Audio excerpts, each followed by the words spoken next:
Здравствуйте, дорогие друзья. Друзьями вас называю, это уже хорошо. Задел на будущее. Вот начинаю фантазировать. Сегодня мы продолжаем общаться, продолжаем дружить, продолжаем знакомиться с лидерами мнений. Мы как-то изначально так назвали блогеры. Это как-то сужает немножко. Все-таки шире это лидеры мнений. Это люди, у которых есть своя аудитория, причем она постоянная, постоянно растет. И интересно с этими товарищами познакомиться, чем они живут, чем интересуются, как смотрят на какие-то определенные вещи.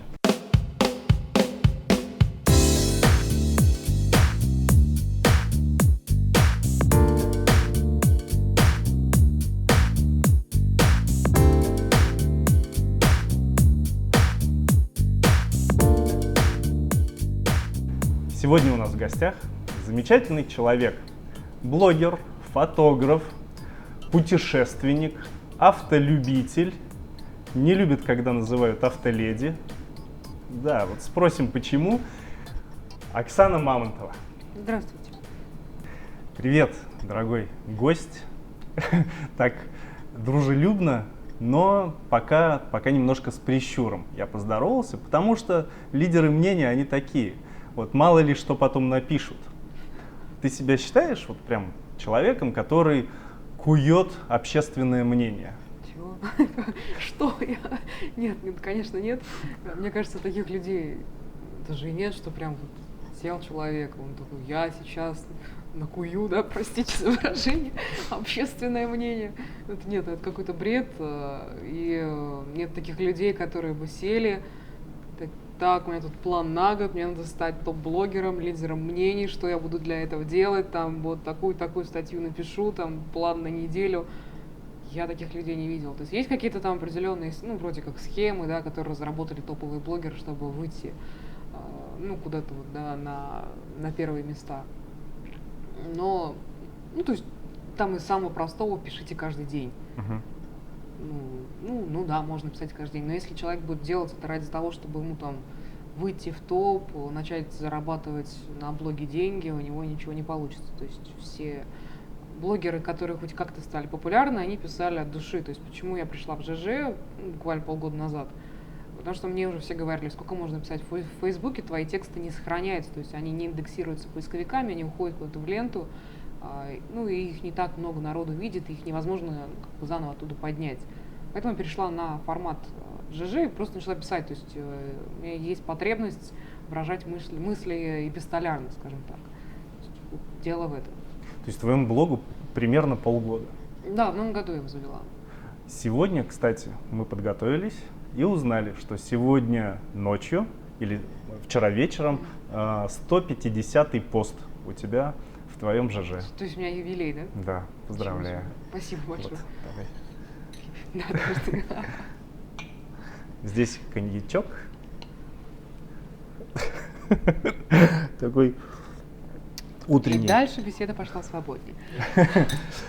Оксан, получается, в любом случае, я понял, что ты не стремилась, там, так получилось, ой-ой-ой, но так вышло. По рейтинговым сайтам, вот есть два самых популярных в Башкирии рейтинговых сайта, это Уфа.на.ру и LiveDune. В LiveDune ты среди 150 таких таргетированных на Башкирию блогеров, ты на 14 месте, а в Уфа.на.ру ты на 8 месте. Ну, я это вот узнала буквально вчера от вас. То есть у меня нет такого, что я там встаю с утра так, на каком месте я в Башкирии, чтобы еще такого топового написать. Я как бы несколько против вот этой стратегии, когда люди там идут, смотрят, там вот там политика обсуждается. Дай-ка я там тоже напишу вот про это, потому что это скандальный пост, и сейчас у меня там будут просмотры. То есть вот как бы вот эта наигранность, она несколько раздражает. Но в любом случае, ну, приятно же, когда люди приходят. Сколько у тебя человек в блог приходит примерно? Ну, сейчас суточное посещение от 1000 до 5000 человек. Ну, то есть в зависимости от популярности поста. То есть в обычные дни где-то около 1000. Когда какие-то такие, ну, бывают топовые, российские, ну, как бы в федеральном топе висят. Где-то вот 5-6 тысяч примерно так уникальных посетителей в день. То есть примерно 100 тысяч в месяц. Наверное, да, я не считала, честно говоря. Но это же здорово. Я не Да, хочу сейчас нужно. сравнивать, там, у кого-то чуть больше, у кого-то, Мгм. может, меньше, но 100 тысяч человек в месяц приходят, Какие страшные цифры. и Нет, ну откуда 100? Нет, 100, наверное, быть не может. примерно. Может быть. У меня как бы, у меня плохо с математикой, я не заморачивалась. Сейчас говорите, какие-то страшные цифры получаются. Ну, я как бы привыкла, что вроде 1000 в день это, ну, немного же. У каждого там в соцсетях по 1000, по 2 друзей. Поэтому, ну, для меня как бы это нормально. То есть раньше говорили блогеры, тысячники, это звучало так круто. А Мгм. сейчас я думаю, да нет, у меня мало же вроде. Что, о чем все говорят? Ну, ты чувствуешь какую-то, не знаю, такое сложное слово, ответственность, даже перед зрителями, перед твоими вот посетителями?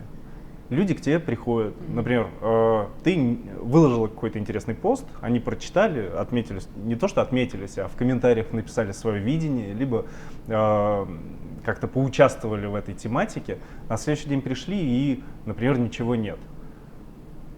Ну, вот в плане того, что что-то есть или нет, я тут придерживаюсь концепции, что лучше писать тогда, ну, когда вот прям уже рвется, да, из души как какие-то мысли, эмоции, и пусть это будет там раз в 2 дня, да, предположим, но это будет, ну, действительно хороший текст, чем садиться прям вот, когда по какой-то схеме каждый день и, ну, что-то из себя выдавливать, там, пытаться найти какие-то, я не знаю, там, звезды, я не знаю, Моисеев спел новую песню, и я сейчас что-то должна про это подумать. Ну, вот это вот все, вот эта наигранность, она, ну, она напрягает. То есть бывает, что у меня есть отчет из путешествий, и мне нужно там, ну, вот, кстати, в самих путешествиях гораздо проще, потому что все идет нон-стоп, Мгм. и там днем экскурсии, ночью ты там пишешь, 3 часа спишь, дальше идешь на экскурсию. Домой приезжаешь уже как бы, ну, там какие-то другие дела, расслабляешься и так далее. А, Поэтому мне кажется, что лучше иметь блог, в котором ты пишешь чуть ли не раз в год, но это вот вау. Есть, кстати, такие блогеры, на которых там подписано 1000 человек, и они ждут вот этого текста раз в год Мгм. или раз в полгода, потому что он действительно шикарный. Ну и потом ты приходишь, и там вот в этом блоге же много-много собрано этих текстов.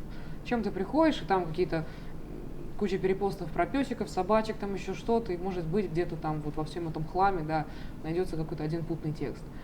То есть, ну, я всегда говорю, что вот это, ну, не та концепция, которая должна быть у автора. Поэтому, говоря об ответственности, есть такой формат, да, когда человек просто про себя рассказывает, да, как им, там, я там встал, попил кофе, надел трусы, почистил зубы, там, пошел куда-то.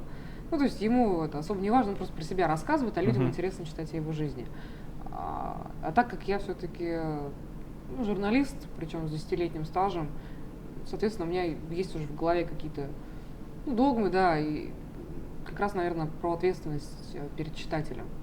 То есть у меня автоматически там ставятся какие-то абзацы, я понимаю, что куда там, какие смысловые блоки, я понимаю, что я пишу, ну, не просто там про себя, да, выливая какой-то словесный поток, а то, что меня будут читать люди, я думаю о том, что как им это может пригодиться, возможно. То есть если я пишу там про путешествия, я стараюсь все разложить по полочкам, как им будет удобно следовать этим пунктам. То есть не просто я там Мгм. поделилась, ну, смотрите, вау, там Пизанская башня.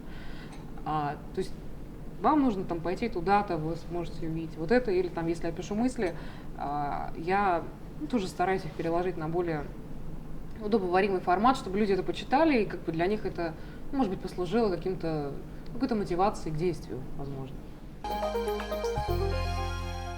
Бытует мнение, то, что блогеры продажные, то, что блогеры такие вот нехорошие, лишь бы абы там за какую-то копеечку что-то там прорекламировать.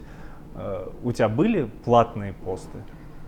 А, Какой-то опыт? Вот, Платные посты были, но, понимаете, тут вот так вот нам иногда кажется, что существует какая-то альтернативная баш-блогосфера, которая пишет про котиков, за еду и что-то такое, потому что мы таких людей не знаем, но каждый раз нам про это рассказывают, и мы думаем, где же они, где эти тайные блогеры, на какой планете они живут, кто это тут пишет мне за тоже еду. охота найти его. Мы хотим найти сами, хотим в глаза посмотреть, кто этим занимается, почему он так популярен, да, и почему на нас все это постоянно вешают.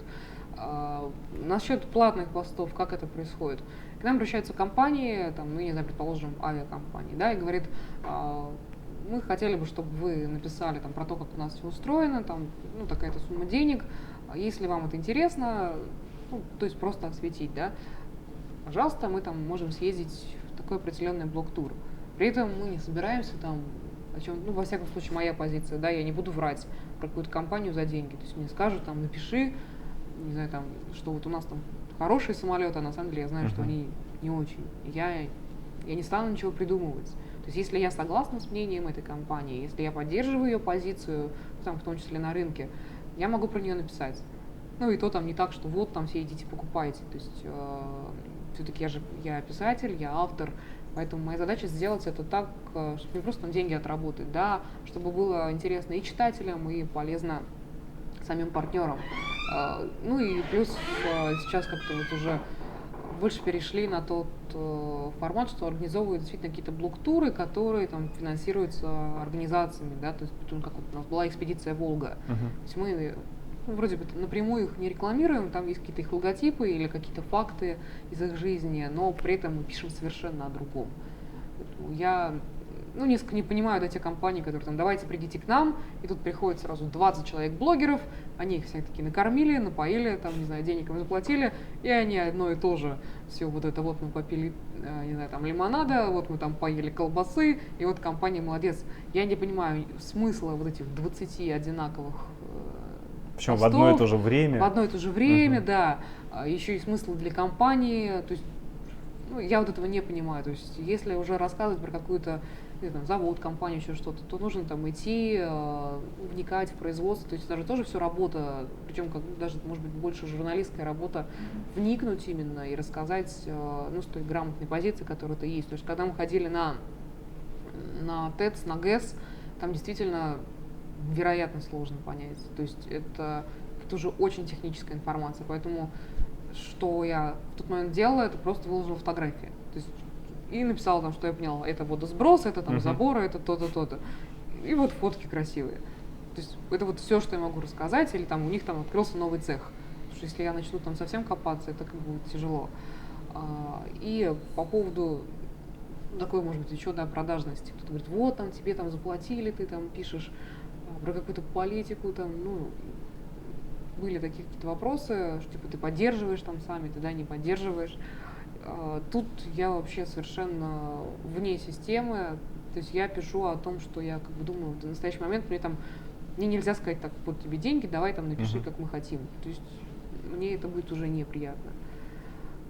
А говорят, просто интересно, компании изначально, которые приглашают блогеров, в любом случае это должно быть изначальное понимание, что это все-таки вольные люди.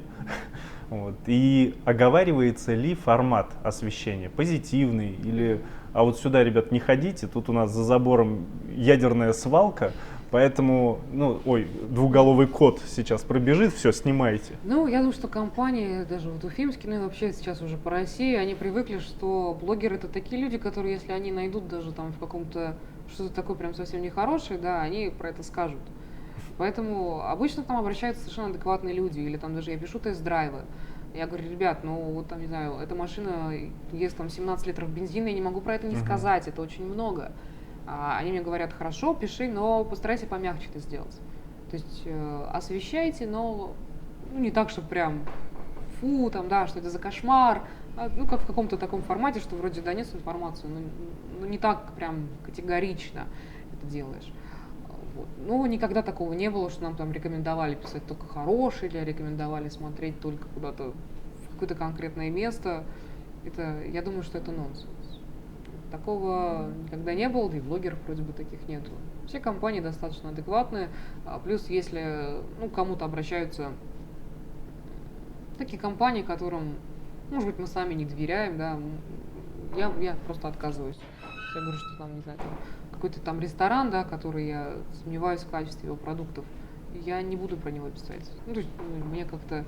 Это же получается, что я подставлю людей, они туда пойдут, там, не знаю, отравятся, и потом про меня будут говорить, что типа, а почему ты там написала непроверенную информацию? То есть это моя репутация тоже в том числе.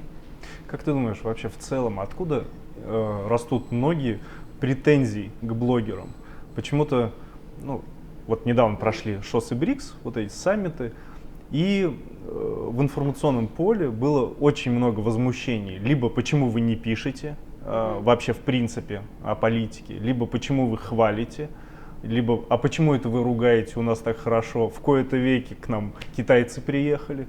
Откуда вообще претензии к людям, что писать, а что не писать? Ну, потому что в основной массе народа им вообще нечем заняться. Ну, в смысле, им нечем занять свой мозг. Вот они приходят там, да, в офис, у них там есть какая-то своя работа или там еще что-то, я не знаю. И они сидят в соцсетях. Им нужно куда-то там вот этот общий негатив, там, не знаю, там работать с начальником, еще с кем-то. Нужно куда-то это выливать. Плюс они там почитали, да, у кого-то, не знаю, почитали меня, и им там говорю, типа, ребята, расслабьтесь, все нормально. Типа, ну, сами-то. Или там почитали того же Варламова, где он там пишет «Уфа плохая». Они такие: «А, Уфа плохая». Меня почитали: «Ой, Уфа хорошая». И вот эта вот толпа туда-сюда бегает, они вот это обсуждают. И, ну, они занимают этим вот это свое время, я считаю, да. И всегда будут претензии к людям, которые там, ну, как бы имеют свое мнение, что они там неправы или они правы. Факт в том, что людям нужно пообщаться. Это социум, это нормально. Я ну, как бы совершенно на это спокойно реагирую, то есть как бы думайте, что хотите.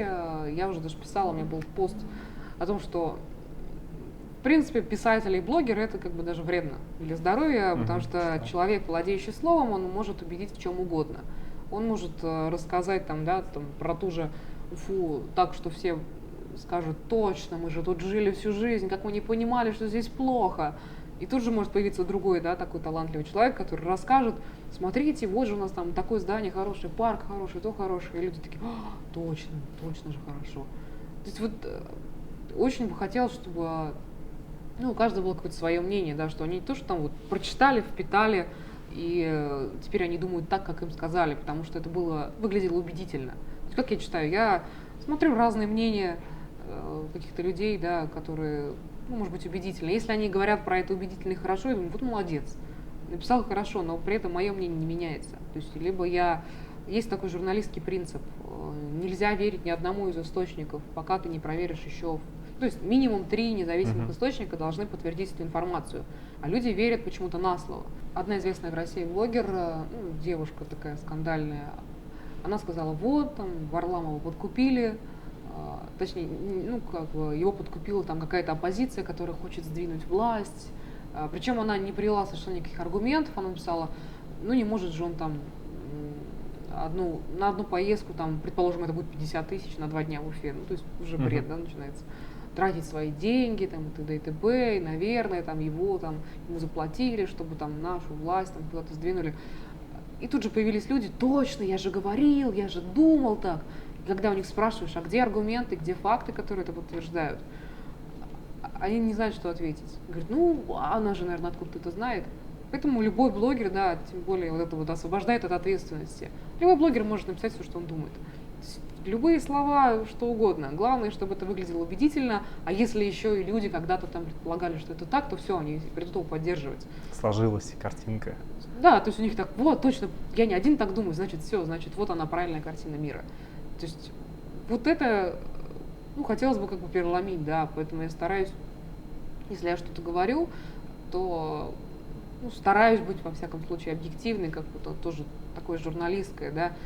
Свой взгляд нельзя на это, надо объективность, но у меня такого, конечно, уже нет. То есть если я пишу, то я передаю свои эмоции. Я стараюсь не навязывать людям какое-то прям вот такое негативное мнение или еще что-то такое. Ну, хотелось бы, конечно, чтобы каждый там думал своей головой. Я понимаю, что это нереально. Что, ну, даже я там читаю когда хороших каких-то писателей, я начинаю им верить. То есть я сначала так думаю: вот же, надо же, наконец-то мне там, да, тоже рассказали, как оно на самом деле. И, ну, там хочется, да, с кем-то поделиться: вот, смотрите, ребята, вот она правда. Через какое-то время я начинаю в себе отслеживать, ну, почему я в это включилась, почему я согласилась с этим человеком. Ну, то есть, наверное, надо же пойти проверить, не так, что прямо вот сразу за чистую монету это принимать.